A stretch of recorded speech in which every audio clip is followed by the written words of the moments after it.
ஒரு தனிமையான காட்டுக்குள்ள ஒரு குட்டி வீடு. அந்த குட்டி வீட்டுக்குள்ள அவளும் அவனும்.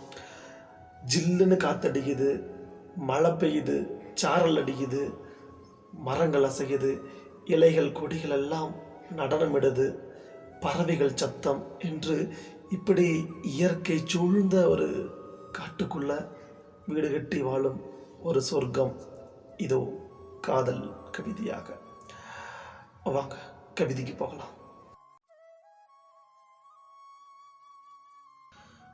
ஒரு சின்ன ஓட்டு வீடு, யாருமில்லா காட்டுப்பகுதி, இயற்கைக்கு மத்தியில் இதமான ஒரு வாழ்க்கை, செடிகளின் இடையில் செயற்கையில்லா சுவாசம், பறவைகளின் ஓசையில் பகலவனோடு பயணம், பாறையினிடையே நீரோடை, பார்க்குமிடமெல்லாம் ரசனை, எளிமையான வாழ்க்கை, எழில்மிகு இயற்கையோடு.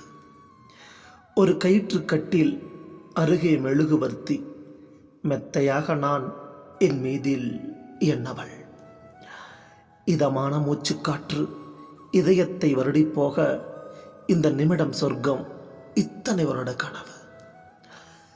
மூங்கிலில் செய்யப்பட்ட ஊஞ்சலும் காத்திருக்கு, 6 அடி தங்கச் சிலையினை ஆட்டி ரசிக்க தவம் இருக்கு.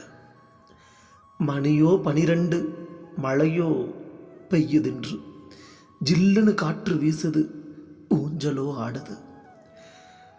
அவளும் நானும் அதில் அமர்ந்து கொஞ்சி மெல்ல அசைந்தோம் மென்மையான முத்தத்தோட. விழிகளால் பேசி பேசி விடியும் வரை கொஞ்சி மெய் மறந்து இருவரும் ஊஞ்சலிலே உறங்கி, விடிந்ததும் குளித்து விறகடுப்பு சமையல் செய்து ஊஞ்சலில் உட்கார்ந்து ஊட்டிவிட்டது சுகம். சொத்து சுகம் வேண்டாம், இந்த சுகம் போதுமே. சொர்க்கமே கண்முன் வெட்கப்பட்டு நிற்குதே.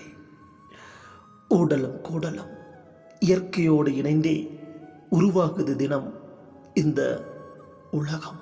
புதுவரம் புதுவரம். இது போதும், இது போதும்.